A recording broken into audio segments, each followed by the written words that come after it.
While on the French Quarter tour with Mr. Waters, we learned that architecture is a time period's way of communicating its priorities and values. To provide historical context to the French Quarter, New Orleans was initially ruled by the French after La Salle claimed the space of Louisiana.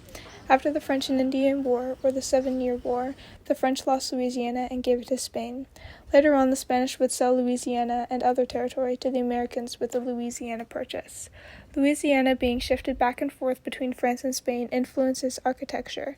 In 1788 and 1794, the Great New Orleans fires made the Spanish change the material they were building with.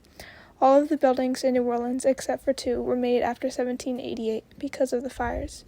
The shape and symbols embedded into buildings also give insight into who designed what establishment and redesigned what architecture. At the time, the Spanish had a large African influence on many parts of their culture. African architects, taking inspiration from back home and designing how they always had, included African symbols and pictures into their work. This could be seen in St. Louis Cathedral's gates and the apartments on either side of the garden.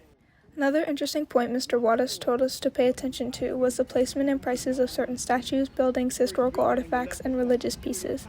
The cost of the statues and where they are kept provide insight into who had power and what they esteemed as valuable. As stated before, what is showcased around the French Quarter in essence highlights what they prioritize. While the plaque of Henriette Lille is embedded into the ground for people to walk on, the statue of Pope John Paul II, which costs much more, is protected behind gates. Henriette Lille was a Catholic nun and Creole of color born in Louisiana. She is the embodiment of Louisiana's history, both in a Catholic realm and as a representative of a people group. Highlighted by Mr. Waters, her plaque should be more noticeable and esteemed as highly as the others.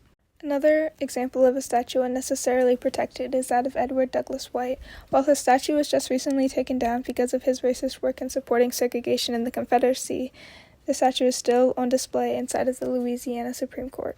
The tour of the French Quarter and Mr. Waters' insight was influential for me because it reminded me to look deeper into what is merely shown.